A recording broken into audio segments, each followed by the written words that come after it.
ABS IT. My branch is Electronics and Communication Engineering. My subject is Analog Communication Systems.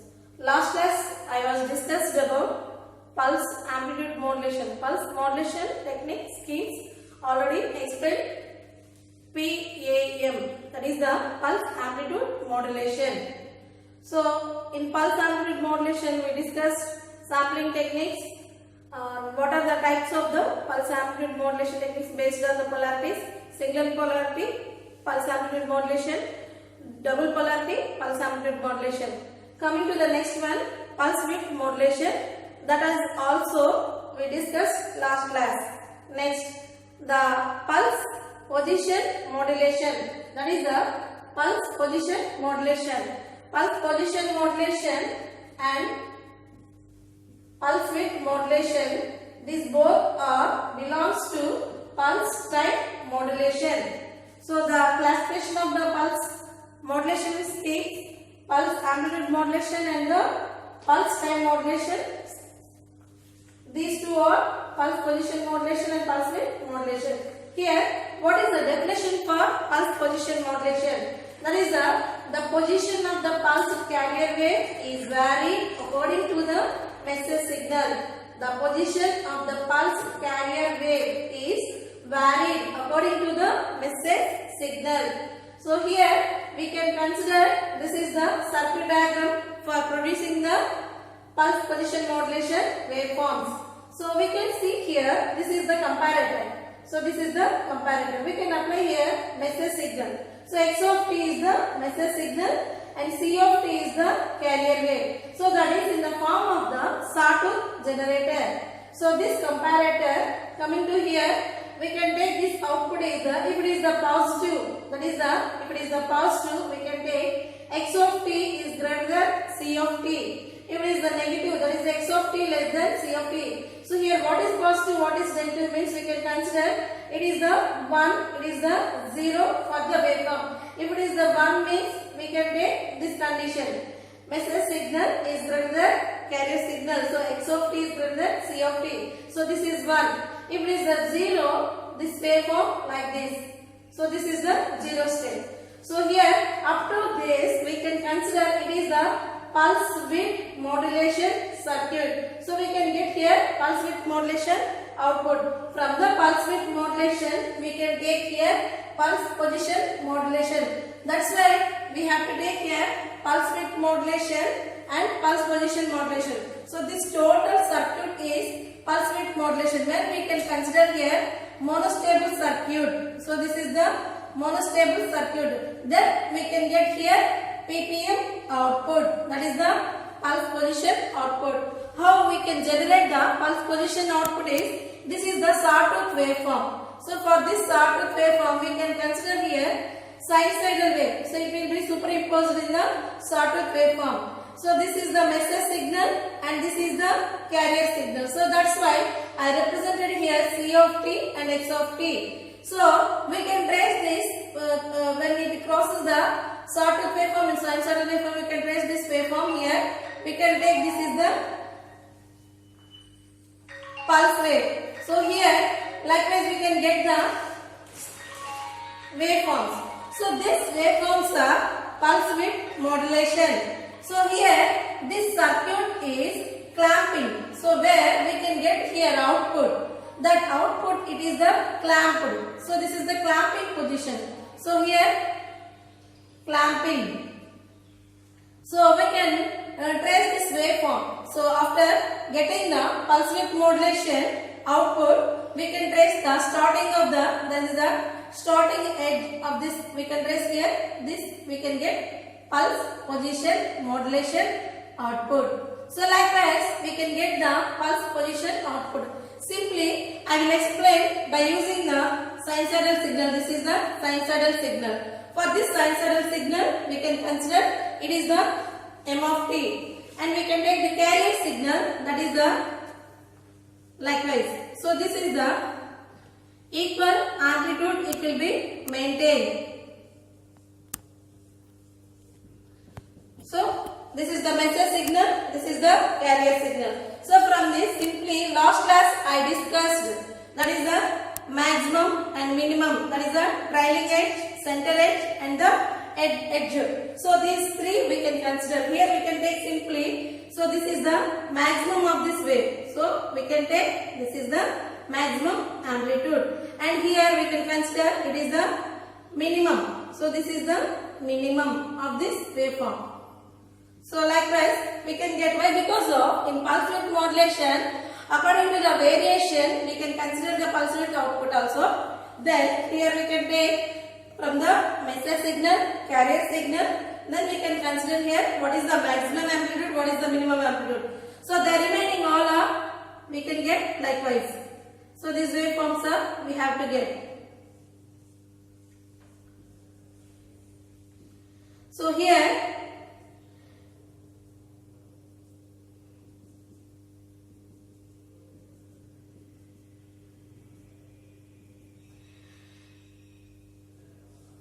the pulse position, it will be changes likewise.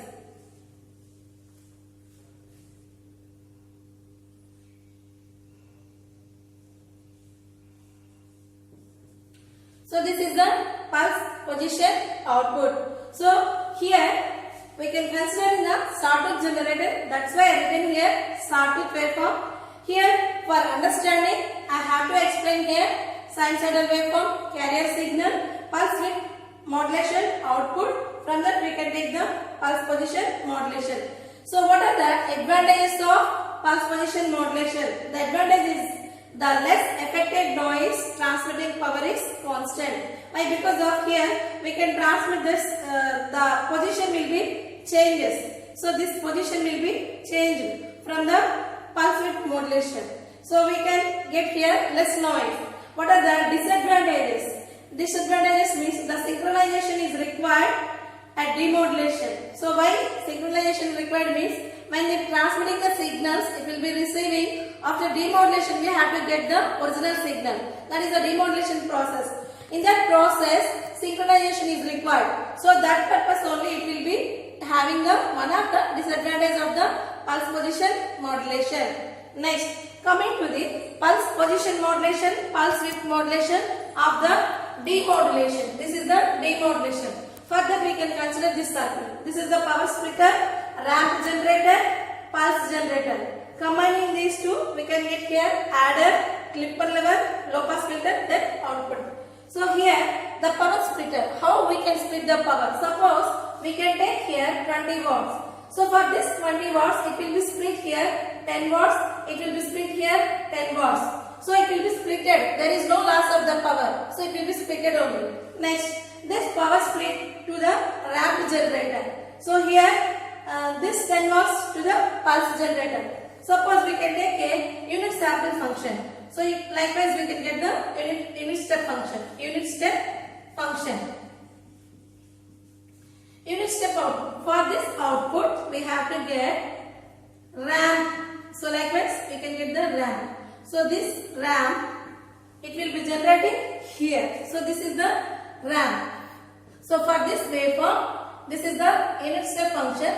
We can get for the ramp. So again constant. Next, ramp again constant. Ramp, it is the 1. So this is the ramp generator. How we can get here? From the power splitter, it will go to the ramp generator. How we can consider? For example, we can take unit step function. For that, this is the, it is a constant level. For this constant level, we can get the ramp generator. So next, this ramp generator go to the adder. Again, next another splitter is to the pulse generator. So that is the pulse generator. It will be started likewise. When these two are combining in the adder. So that's why it is the adder output. So this is the adder output. Here the pulse generating and ramp generating both are coincidence. We can take the, we can trace this line here. So this is here amplitude of this pulse. Next it will be ramp. Again amplitude. It will be ramp. Again amplitude. Likewise we can get the adder output. From this outputs we have to get the recovering signal. This is the recovering signal. So this recovering. How we can get recovering means for this amplitude it will be maintained the little bit amplitude. And here some increases and here some more increase. Likewise, we can get this is the amplitude of the pulse. So it will be same as a pulse amplitude modulation output. So here the waveform of this message signal covered likewise. When what is the demodulation process? What we have to give the message signal at the input so that we can get in the output of the demodulation. That means here the pulse width modulation, what we have to get the modulation output waveform. So from this output here input, then from this input we can get what we are applying the original message signal, that is the sinusoidal wave. So this is the original M of t. So here we can get it is the original M of t. So in this circuit, this is the clipper level. When it is the adder, so this is the adder output. After that, this level will be clipped. So that's why we have to get the outputs likewise. So this is the clipper level. After that, low pass filter is there. Suppose if there is any shortening, any smoothing effects are there, it will be by using this low pass filter, it will be filtered. Then we can get the output. So that is the ppm output. So we have to get here pulse width modulation, and from this pulse width modulation we can get the pulse position modulation output. It is same as the original signal M of t. So this is the pulse position modulation, pulse width modulation, demodulation and pulse position modulation output waveforms. Next one is the radio receivers measurements. So that is the radio receivers measurement.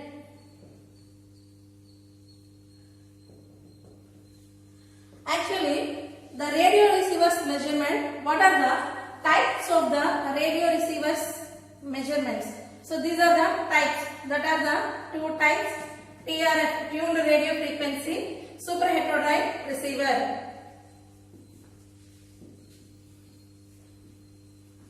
TRF means tuned radio frequency. So these are the two types. What are the measurements? Radio receivers measurements, we have in the three types. What are the? Selectivity, sensitivity,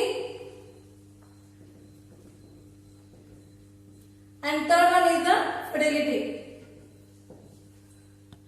So selectivity, sensitivity, fidelity. Selectivity, it is the simply we can select the what is the wanted, desired, required frequency signal, it will be selected. So that is the selectivity. Sensitivity, the sensitivity is the, it will be consider the weakest signal, it will be collect the weakest signal. For that weakest signal, it will be amplifying the signal. So amplifying the frequency signal. So that is the sensitivity. Next, and here fidelity. The fidelity, it is the reproduce the frequency signal.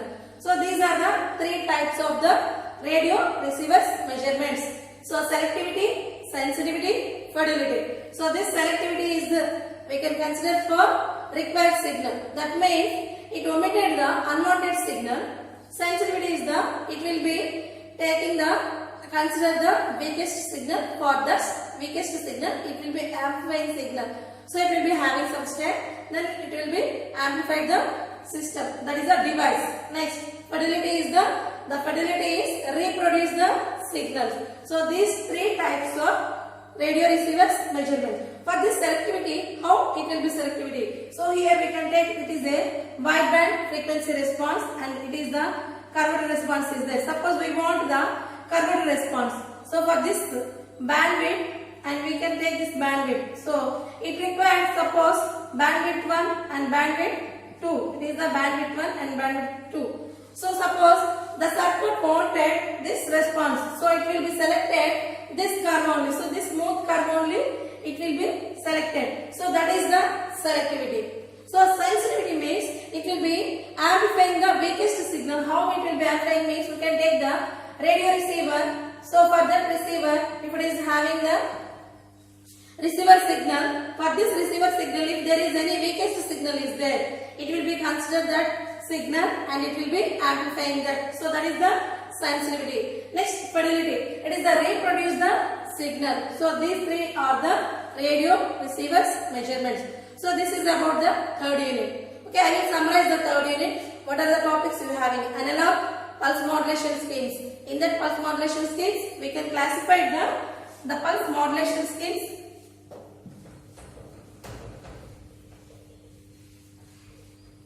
So pulse modulation scheme. So this pulse modulation scheme we can classify analog.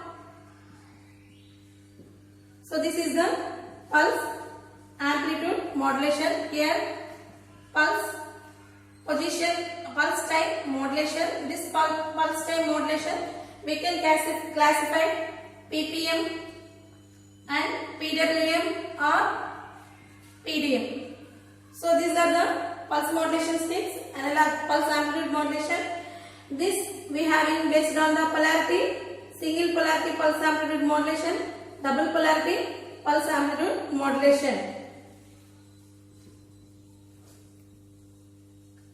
So based on the polarity, we can classify single polarity modulation, double polarity modulation, pulse time modulation, pulse position modulation, and pulse width modulation or pulse duration modulation. Again, the pulse amplitude modulation sampling techniques are we having a natural sampling techniques and flat top sampling techniques. So after this, we have to go for the pulse position modulation and demodulation, pulse width modulation and demodulation. Both are discussed. Here also these topics also discussed. This also over. So next one is the radio receivers measurements, that are the selectivity, sensitivity, fidelity. So these are the third unit. Thank you very much.